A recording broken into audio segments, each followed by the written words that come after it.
Hello learners, and welcome to our learning module on employability skills. My name is Sukriti and I am a management specialist, a corporate industry professional and an MBA from Indian Institute of Management, Ahmedabad. Today, I will be taking you through our session on writing your CV and getting ready for interview and job. Once your course is complete, the next step is to step into the real world to have practical application of all the knowledge and skills that you have learned. That means applying for jobs, preparing your CV and getting ready to give interviews. A good CV and a well-done interview will help to present you professionally in front of your employers and peers and strengthen your profile and make you stand out from all the other candidates. The first step in applying for any job is making your CV, as that is the basic requirement in most of the applications. But what is a CV? A CV stands for Curriculum Vitae, which is a Latin word meaning course of life. It is also commonly called as a resume or a biodata, all meaning the same thing. Now, as the name suggests, it is a course of life. That means it is a document that tells about your life so far up to a reader. It is a short guide of your professional journey and a summary of your education, your skills, experience, background and achievements that give an overview of who you are as a professional to an unknown person or an employer who do not know about you. They will get to know you after they read your CV. Making a good CV is crucial as your CV reaches an interviewer or employer before you reach there. Therefore, it forms the first impressions about you. The purpose of a good CV is to present you as a professional and help the employers to decide to call you for an interview and ultimately give you a job. A well-written CV can open doors to many interviews. Let us look at how do we make a CV and make a good CV. First, what are the various parts that are there that come together to form this important document? There are certain components to a CV. Let us look at them. First are your personal details, such as your name, your phone number, email, and you may also write your location. For example, you may be based out of, say, Delhi, India or Mumbai, India. This tells the person reading it where and how to reach you. You can also add links to your profile on professional websites such as LinkedIn if you choose to do so. Or you can also add a photo of you. But if you decide to add it, make sure that it is of good quality and a professional photo. This part is optional. Second part is a career objective or professional summary. This is an optional component wherein you can write a short paragraph of 3 to 4 lines about your skills, your background, what are your career goals, and what you can bring to the workplace. Third is your work experience or your internships. This should ideally form the major part of your CV or about 50 to 60% of your entire CV. In this, mention the job titles you have held, the organizations, the duration of each of the job, and what were the key achievements and responsibilities that you performed in each role. You can also show growth in that is, within an organization if you were promoted, list both of the work experiences separately. The next part is projects or academic work. This is extremely important if you are a fresher because then you will not have work experience and therefore this part becomes the major part of your CV. In this, if you have worked on any additional projects, you can add about those and include the name or the title of the project, which organization you worked on with this, and any key details about it. The next part comes achievements or awards. That is, any academic or extracurricular recognitions you have, you must add those. For example, you might have won some competition or stood at a certain rank in certain areas. This shows your achievements outside just your institute where you have competed and got recognized for some hard work, etc. Then we have certifications. If you have any extra qualifications, you must highlight those, such as a diploma program or a certificate program that you have done, as these add to your profile and your candidature. Then you may have some publications or research work that you have done. For example, in a journal or in a blog, or you may have an article published somewhere. You can mention about those and add links also and any other details, and also add the publication source, that is where this was published. You can also add things like personal websites or personal blogs also in this. Then your education, which is an important part to list in your CV, where you mention the degrees or the courses you have done, along with which institute you did it from, what was the year of passing, and you can add marks if they are relevant. You can also add any kind of relevant courses you may have undertaken while doing this degree if you feel that is good and interesting. Then you can choose to add some positions of responsibility or memberships in any clubs or professional organizations. Positions like coordinator or event head demonstrate leadership skills, initiative taking, and show that you can be a good team player, thus adding to the value of your CV. The next component is volunteer work. If you have any social, community or NGO involvement, you can list those to show that you take initiative and thus appear as a well-rounded professional. Then next part is skills. You can highlight certain technical, analytical or soft skills that you feel are relevant to your CV and to your overall career. Lastly, interest or hobbies. These are an entirely optional part to add. You can choose to not add this also, or you can add about 2 to 3 genuine interests. But make sure that the interests or hobbies you are adding are in something that reflect your personality or creativity and that you are genuinely enthusiastic about them, and therefore you can talk about them if somebody questions you. This is how your CV will look like. Now, let us go each component wise and see how we can draft good points that are effective and impactful when a reader is reading the CV. Let us first see how to write impactful points for work experience and internships. You must focus on what responsibilities you held in the role and what impact your work had on the organization instead of merely listing out the job duties that you had. Mention action verbs such as managed, assisted, designed, supported, coordinated, led, etc. And highlight the outcomes of your work. Do not just list out duties. For example, simply saying was responsible for inventory. That is not impactful. Instead, you can say assisted in managing inventory and therefore reduced errors by 15%. You can see the difference. Try to include numbers or quantify the results of the outcomes as much as possible. For example, instead of saying handled customer calls, say handled 25 plus customer calls per day, as that gives the reader an idea of what kind of work and responsibility you can take up. Make sure to keep the points short, ideally about 3 to 4 points per job role and about 1 to 2 lines per point, and keep it crisp and specific.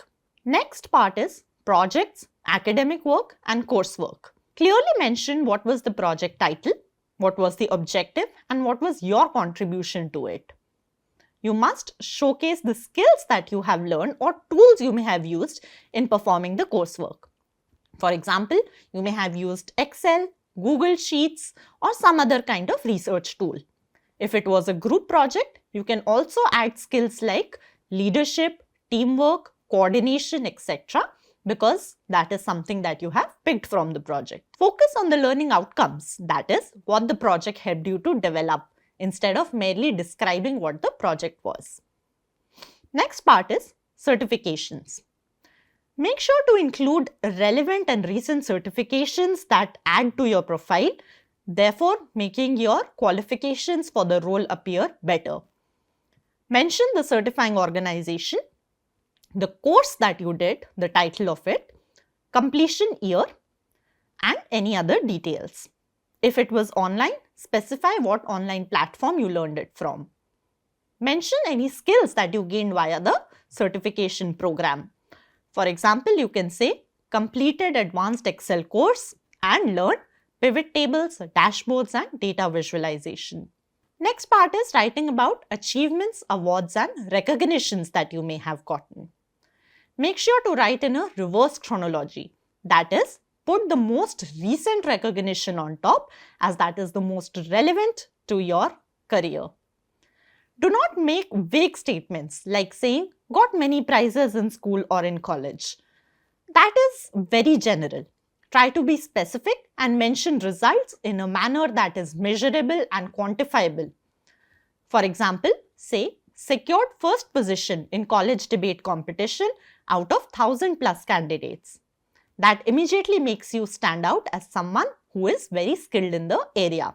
Include only those awards and recognitions that are either relevant to both the job you are applying for or that show skills that you may have learned that can be transferred and therefore used in the job. That is, skills like leadership, teamwork, excellence in certain area, etc.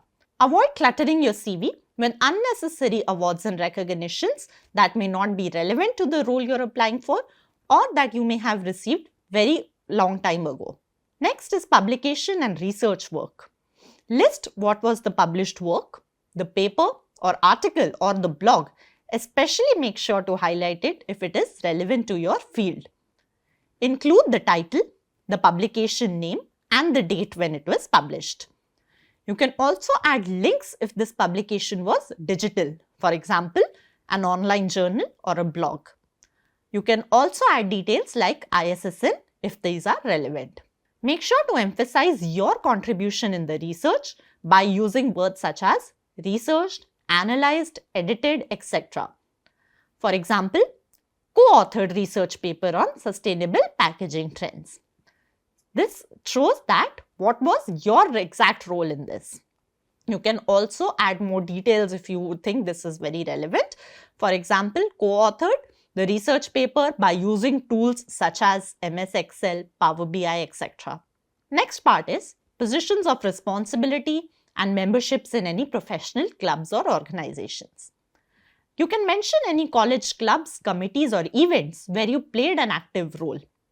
Highlight the position you held, such as a coordinator, a treasurer for a committee, event head, etc.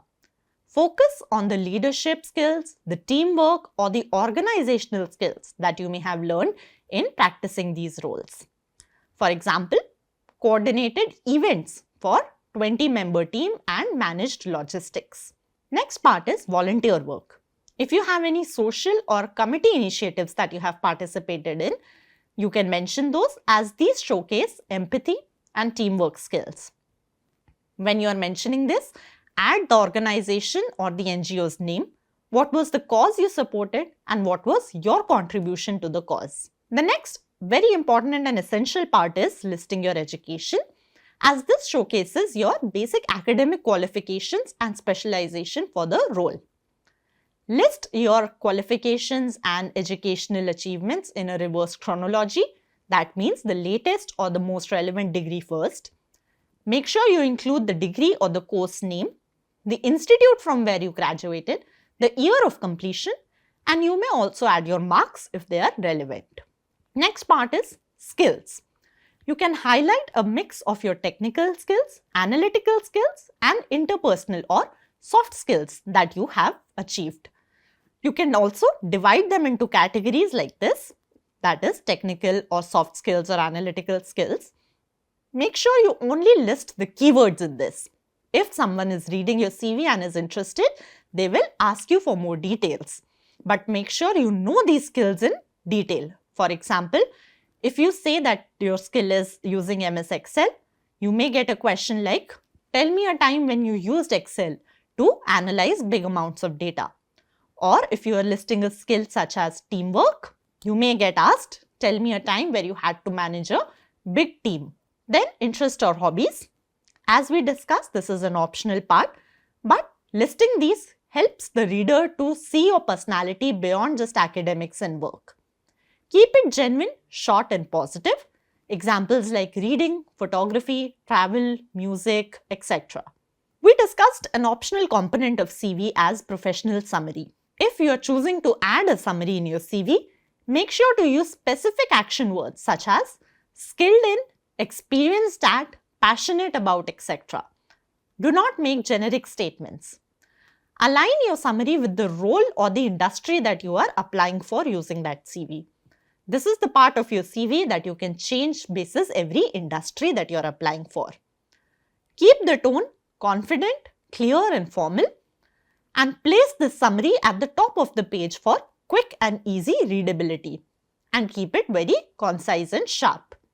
Let us understand this in more detail through an example.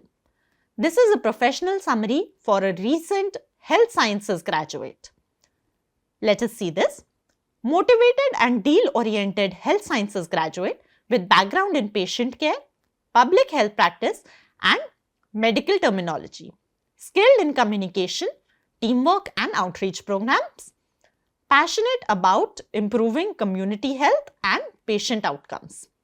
You can see that the first line gives a quick background of the experience of the candidate. The second line talks and highlights their major skills that they have. And the third gives a quick summary of what is the career direction or the goal that they want to go in. And it is a short 3 to 4 line summary. After you have written the points in your CV, you will have to design it. Keep the layout simple, clean and professional. You can divide the A4 page where you are writing your CV into either a 1 column or 2 columns as per your design liking. Avoid too many colors and graphics and make sure to not use very bright colors as that make reading a CV very difficult. Use a font that is easy to read such as Calibri, Arial or Times New Roman, and use it in a size that is neither too small or too large.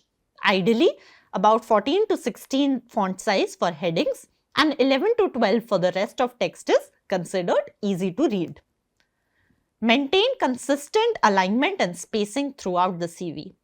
After designing all of these basic formats, you can also show your CV to a friend or a third party for their opinion on what kind of readability it has. Prefer up to a 1-page CV if you are a beginner or a young professional, or at max go up to 2 pages for people who are extremely experienced and have years of work ex. Make sure to save your CV as a PDF before sending it out, as sharing it in a Word document or Google document can change the formatting of the CV depending on the device on which someone is opening and viewing it. A PDF ensures that it stays consistent, essentially locking your formatting in place. Once you have designed your CV and written it, it is good to go. But let us look at some tips that are there for writing a good CV. First is be honest. Always add genuine information on your CV. Do not lie. Common examples of lying on your CV are adding skills that you think will be good for the job role, but you are actually not skilled in that. Or adding responsibilities or achievements in your job descriptions that you have actually not done. Make sure that everything you write on your CV is true and therefore you can talk about it in detail if you are questioned about it in an interview. Second is, do not stress about gaps. We discussed many components of the CV, but you may not have all of the components in that. For example, you may not have done any research publication or you may not have volunteer work. It is completely okay. We discussed all of the components, but nobody has all of them. Remember, the focus is on quality and not on quantity. Do not panic and prepare what you have that very well. Third is proofread carefully. Ensure that there are no grammar or spelling mistakes and make sure that the alignment is consistent throughout the CV. Ensure that formatting is the same. For example, if you are writing about money or money impact, financial impact on your CV, you can either write INR, say Indian rupees in words, or even use the rupee symbol.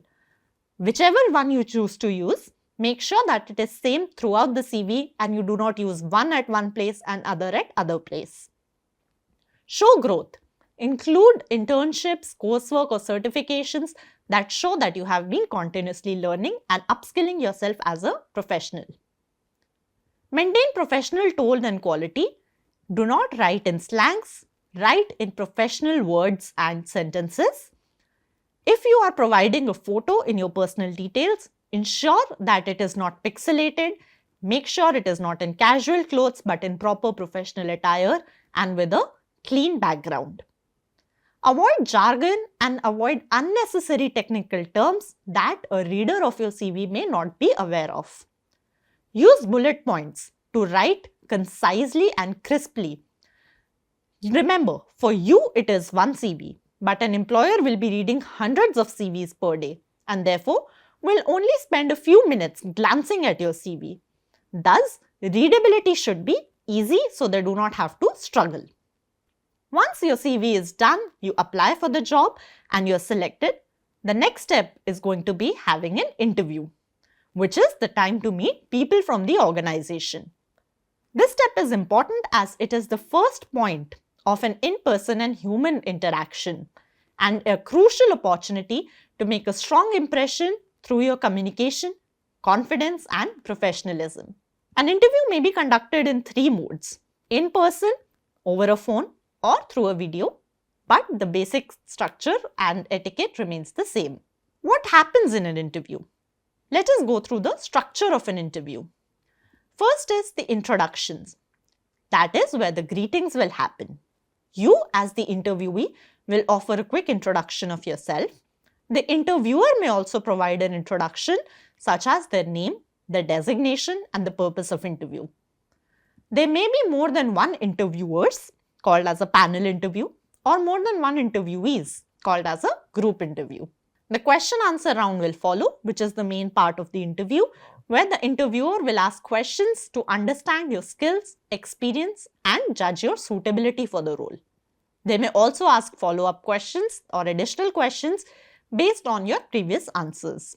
Towards the end of the interview, you may also get a few minutes to ask some questions to the interviewer.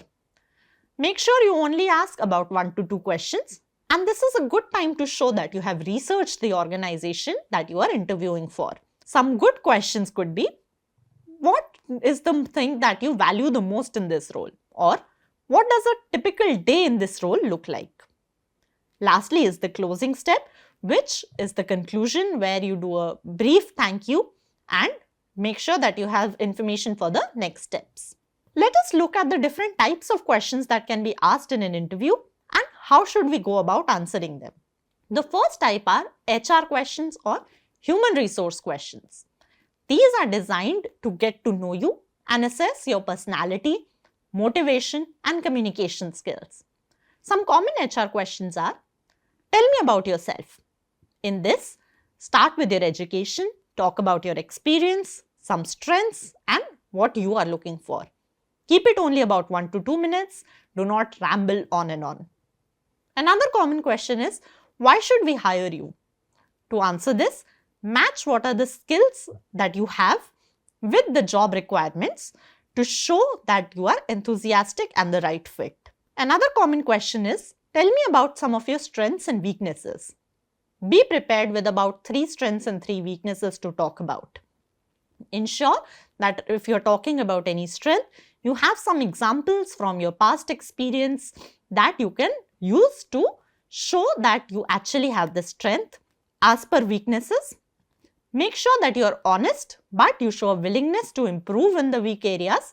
You may even choose to add some measures that you are taking recently to become better and overcome your weakness. A common question is, where do you see yourself in 5 years? This is a question designed to ask about your career goals and ambition and to see if they align with the organization's growth path. Make sure you research about what is the direction the organization is going in, and therefore you can talk about the ambition accordingly. Another common question is, why do you want to come in this company or this organization or this particular role? Show that you have researched the organization and the role and that you understand what it takes, and therefore your goals and your experience fit into what this role or this organization requires. Another common type of questions are technical questions. These are questions to talk about your subject knowledge, to understand your analytical thinking, and to judge your practical understanding. Some common technical questions are, can you explain your final year project? Or which tool you will use to analyze large amounts of data? Or How do you prioritize work when you have multiple tasks? In answering all of these questions, ensure that you have done a quick revision of the key concepts from your courses, specializations, or degrees. Then you must be prepared to explain the projects, internships, or work experience that you have done and written about in your CV. And you should also be well prepared with any skills or tools you have mentioned in your CV that you know. In these kind of questions, the interviewer may ask, tell me about this project you have done. So you should know what the project was, what did you do, and what were the outcomes. If you do not know something, be honest and say it upfront instead of taking random guesses. Use a structured thinking and way of answering to avoid rambling, and make sure to give practical examples to show good understanding of concepts. The last kind of questions are behavioral questions, which are the questions that reveal about your attitudes, your personality, how you present as a leader, how do you work in a team, and whether you're adaptable to change and to different situations or not. Such kind of questions often start with phrases like, tell me about a time when, or describe a situation when. For example, you may be asked, tell me about a time when you had to face an important challenge and how did you overcome it? Or describe a situation when you were leading a group and you had someone who was not obeying you as a leader and how did you go about it? So you can see that these questions are designed to talk about your experiences and how you behave in certain situations. To answer these questions, practice using the STAR method, which is situation, task, action, and result. Let us understand this through an example. If an interviewer asks, tell me about a challenge you faced in a project. How do you go about answering this? First, you explain the situation or set the context. For example, you say, in my college project, we were faced with incomplete data. Then second part is telling about the task. What did you actually have to do? So you say we had to submit a full report within 3 days. Third part is action. What were the steps that you took in order to overcome this problem? So you say, I coordinated with my team members in getting the data and reanalyzed it quickly. This shows your teamwork, your skills of adaptability, and quick thinking. And lastly, what was the result or outcome of the action you took? So we completed the project on time and received top grades. Using the STAR method allows you to give a structure to your thinking, which will prevent you from rambling in interviews. Talking about some general tips through acing in interviews, you must, number 1, research the organization. Know the products or services of the organization that you are applying for. Be aware of their values, their mission statement, vision statement, and also read up any recent news or updates about the organization. This shows your interest, enthusiasm, curiosity, and hard work. Second, you must dress appropriately. Choose neat and professional attire as per the role that you are applying for. Also, maintain proper hygiene. Third is you must be punctual. Arrive about 10 to 15 minutes early, as this shows good discipline and respect. Leaving an interviewer waiting creates a bad first impression. Then you must stay calm and confident. Maintain good eye contact and speak clearly. If you do not know any answer, do not panic. It happens to everyone. Instead of panicking, you should politely mention that you do not know. You can also take an educated guess. For example, you can say, so I do not know or I am not aware of this particular information, but as per my experience, I feel that it could be XYZ. This shows that even though you are not aware, you can still make a reasonable understanding of the concept. You can even choose to ask the interviewer about it, which shows curiosity, and you can say that I would love to know more about it and read up on it later. If there is any follow-up interview, you can also talk about this thing that you learned later. Next, you must listen carefully. Do not interrupt the interviewer and always take a moment of a pause before you answer. Do not rush to start speaking as soon as the interviewer is done asking the question. Take a second, understand the question, You can also ask any follow-up questions to clarify any doubt. Structure your thinking in your head and then speak. If there is any question asked that is very technical and requires some kind of thinking or notes making or calculation, you can even ask for a moment and say, can I use my notes? Use your notes, write down some thoughts and then speak. Maintain positive body language.